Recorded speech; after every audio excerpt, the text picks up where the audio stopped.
Some houses don't just hold memories, they consume them. 2.5 years ago, I moved to Bloomington, Indiana with $15,000 from my grandfather's inheritance and a desperate need to escape Texas. My childhood friend had an apartment there, and I crashed with her until I found something better, something permanent, something I could call my own.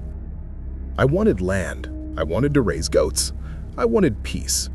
What I found was a 100-year-old farmhouse on 23 acres, 20 minutes from town, offered at a price that should have raised every red flag imaginable.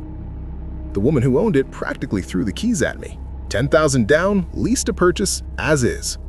She wouldn't step inside, wouldn't walk the back 15 acres with us, wouldn't go near the barn. The neighbors were surprised we'd bought it.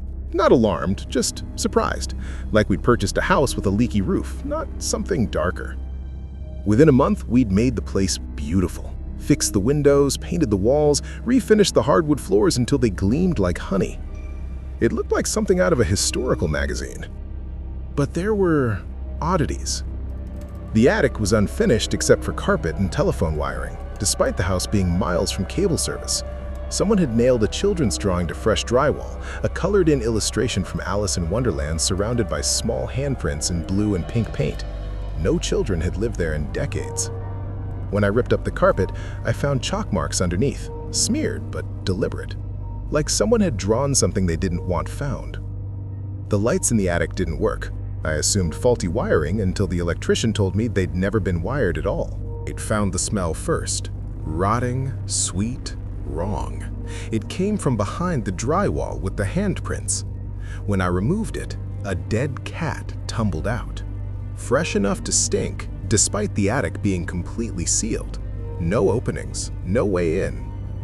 I threw it out and didn't think about it again, not until the thumping started. Every night at 3 a.m., something moved above my bedroom. Back and forth, deliberate footsteps pacing the length of the attic. I'd climb the narrow stairs, push open the door, nothing, just dust and silence. Until I'd get back downstairs, then the footsteps would start again, fainter now, coming from the first floor. Objects moved. Coffee mugs teleported across counters, keys migrated from hooks to tables. Books stacked themselves into pyramids while I was in the bathroom.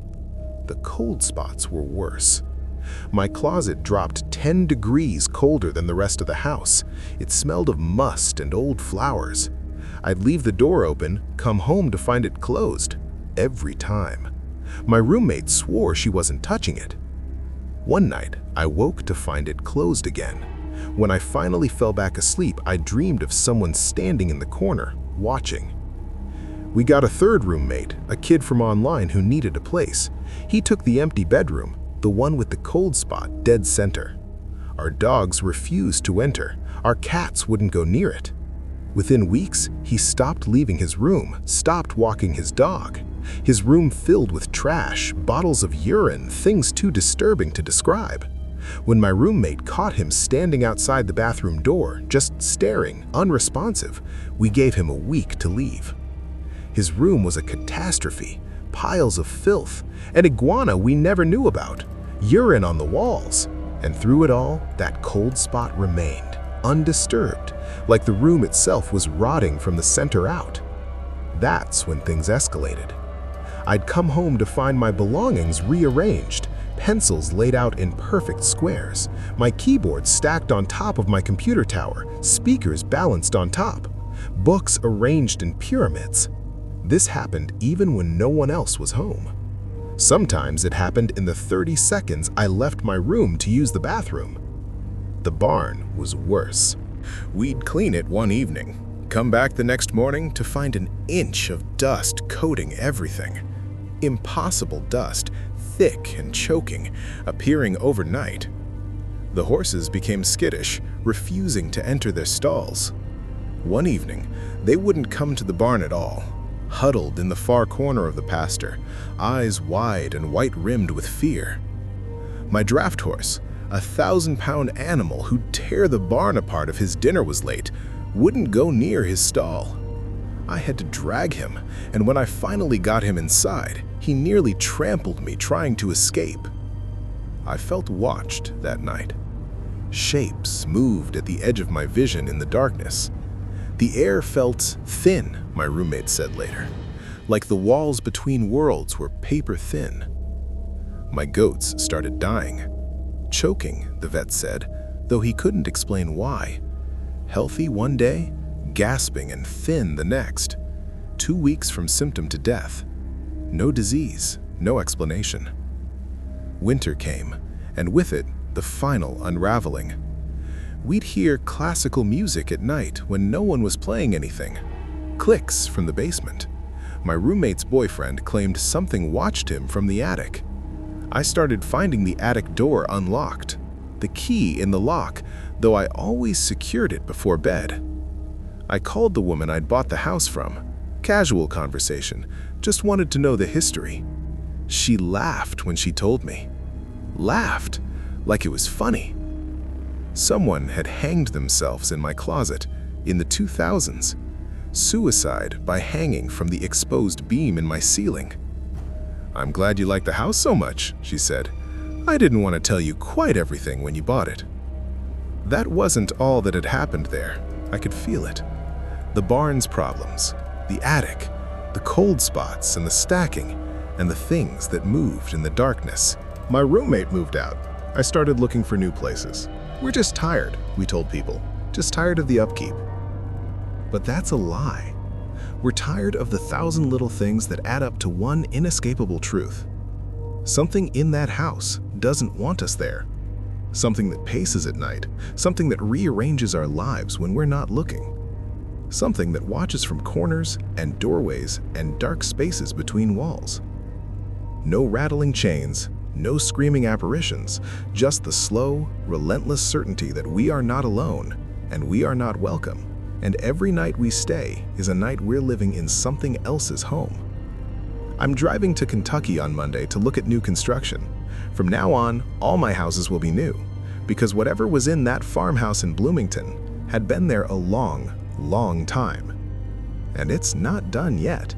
In the thick humidity of Louisiana's deep south, where Spanish moss hangs like funeral shrouds and the air itself feels heavy with secrets, stands the Myrtles Plantation. Built in 1796 with its sweeping wraparound veranda and 20 rooms perched on high ground like a fortress, it looks like something from a storybook. But fairy tales don't smell like blood and oleander. The story begins with Judge Clark Woodruff and his wife Sarah, who purchased the plantation in the 1800s. Like many wealthy men of his time, Woodruff owned enslaved people.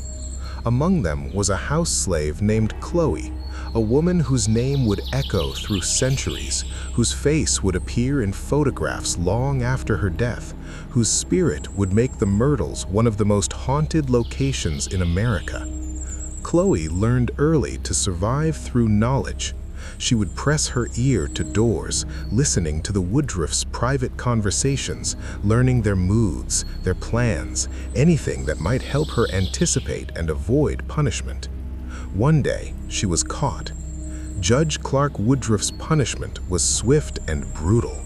He had one of Chloe's ears cut off, a mutilation meant to mark her as untrustworthy, to brand her with her transgression for all to see. From that day forward, Chloe wore a green turban, hiding her disfigurement, living with the constant reminder of her master's cruelty. What happened next depends on who tells the story. Some say Chloe wanted revenge. Others claim she sought redemption. The most tragic version suggests she wanted to prove her worth, to make the family sick with a small dose of poison, then nurse them back to health, becoming indispensable, protecting herself from the cotton fields and the overseer's whip. On the 9th birthday of one of the Woodruff daughters, Chloe baked a cake. Into the batter, she mixed extract from oleander leaves, beautiful flowers that grow throughout the South, every part of them deadly poison. Her dosage was wrong. Mrs. Sarah Woodruff and 2 of her daughters ate the cake. All 3 died in agony. Historical records tell us they died of yellow fever, not poison. that the Woodruffs never owned a slave named Chloe, that much of the story is folklore, ghost tales spun to explain the unexplainable. But the dead don't care about historical records.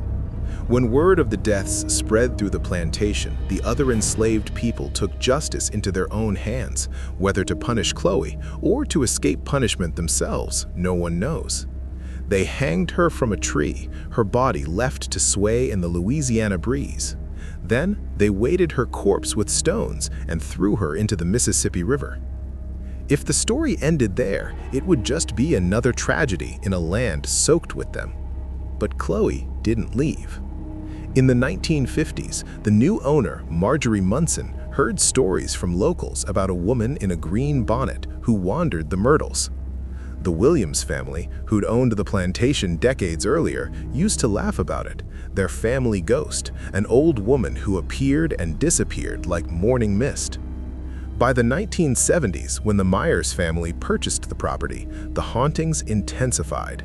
Guests reported seeing a young woman in a green turban moving through the rooms. Furniture rearranged itself during film shoots. Doors slammed. Cold spots appeared and disappeared. The transparent figure of a girl was seen wandering the grounds, always wearing that distinctive head wrap, always silent, always watching. In 1992, the owner photographed the property for insurance purposes. The photo was forgotten until 3 years later when it was examined for a postcard. There, in the breezeway between buildings, stood a figure, a woman in period dress. She was translucent, the horizontal boards of the mansion clearly visible through her body. A researcher named Norman Benoit analyzed the image, performing shadow density procedures, taking measurements. Every proportion was human: the circumference of the head, the length from shoulder to elbow, elbow to wrist. Everything matched a real woman's dimensions. But there had been no woman there that day. The photograph is known as the Chloe postcard and has been analyzed by paranormal researchers worldwide, including the Society for Psychical Research in England, the oldest paranormal research organization in existence. More photos would follow. In 2024, a Lafayette nurse named Denise took a photograph during a tour. When she reviewed it later, she found a figure, clear as day, hovering in a mirrored room divider. She hadn't seen anyone there. She checked the clothing of every person on the tour. Nothing matched. The figure appeared to be floating, suspended in the air where no shelf or platform existed. Visitors to the Myrtles report the same phenomena again and again. Feelings of being watched, particularly near the old servant quarters. A profound sense of sadness that descends without warning. The sensation of welcome, as if the spirits of the house are greeting new guests. Unexplained footsteps on empty stairs. Doors that lock and unlock themselves. The sound of children's laughter from rooms that hold no children. The plantation is now a bed and breakfast. Guests can stay in one of 11 rooms and test the legends for themselves. Tour guides recount the story of Chloe, of Judge Woodruff's cruelty, of the poisoned cake and the hanged woman. And sometimes, late at night, guests report seeing her. A woman in a green turban, moving through the halls like smoke. Always silent, always alone. Her face a mask of sorrow that no amount of time can erase. The historical truth doesn't matter to those who've seen her. Whether Chloe really existed, whether the poisoning really happened, these questions fade when you're standing in a darkened hallway and see a figure materialize in antebellum dress, 1 year hidden beneath green fabric, her eyes filled with a grief that transcends death itself. She haunts the Myrtles not because the legend is true, but because tragedy leaves stains that centuries cannot wash away. Because suffering soaks into old wood and stone and earth. Because some wrongs are so deep they tear holes between the world of the living and whatever lies beyond. If you visit the Myrtles plantation, take your photographs, walk the halls where Chloe walked, Stand in the rooms where children died, where a woman was mutilated, where justice was brutal and swift and final. And if you see a woman in a green turban watching from the shadows, remember, she's not there to harm you. She's there because she has nowhere else to go. In 2011, Latoya Ammons moved into a small rental house in Gary, Indiana, with her 3 children and her mother, Rosa Campbell. The rent was cheap. The neighborhood was rough but manageable. It seemed like a fresh start. Within weeks, they realized something was catastrophically wrong. It started small. Flies, massive swarms of them appearing in the house despite it being winter. The family would kill them, clean them up, only to find fresh swarms the next day. Footsteps in empty rooms, shadows moving in peripheral vision. Rosa Campbell, a lifelong Christian, began to feel a dark presence in the house. She'd wake at night to find shadows standing over her bed. The children complained of nightmares, of something watching them, of voices whispering things they couldn't quite understand. Then it got physical. Latoya's daughter began to levitate in her sleep, floating above her bed while unconscious. The youngest child, a 7-year-old boy, once spoke in a deep, inhuman voice, reciting scripture backwards. His eyes rolled back white, his body stiffening like a corpse. The family called their church. A minister came to bless the house. During the blessing, Latoya's daughter was thrown across the room by an unseen force, her body hurled against the wall with enough violence to leave her shaking and crying. The minister fled. He wouldn't come back. Desperate, the family reached out to more help. Clairvoyants came and confirmed what the family already knew. The house was infested with demons, not ghosts, not residual energy, actual demonic entities that had attached themselves to the location and to the family. In April 2012, a family member rushed the children to the hospital. The youngest boy was walking backwards up a wall and across the ceiling in full view of hospital staff and a Department of Child Services case manager. Let me repeat that. A child walked backwards up a hospital wall and onto the ceiling while multiple professionals watched. My roommate found the smell first. Rotting, sweet, wrong. It came from behind the drywall with the handprints. When I removed it, a dead cat tumbled out. Fresh enough to stink, despite the attic being completely sealed. No openings, no way in. I threw it out and didn't think about it again, not until the thumping started. Every night at 3 a.m., something moved above my bedroom. Back and forth, deliberate footsteps pacing the length of the attic. I'd climb the narrow stairs, push open the door, nothing, just dust and silence. Until I'd get back downstairs, then the footsteps would start again, fainter now, coming from the first floor. Objects moved. Coffee mugs teleported across counters. Keys migrated from hooks to tables. Books stacked themselves into pyramids while I was in the bathroom. The cold spots were worse. My closet dropped 10 degrees colder than the rest of the house. It smelled of must and old flowers. I'd leave the door open, come home to find it closed. Every time. My roommate swore she wasn't touching it.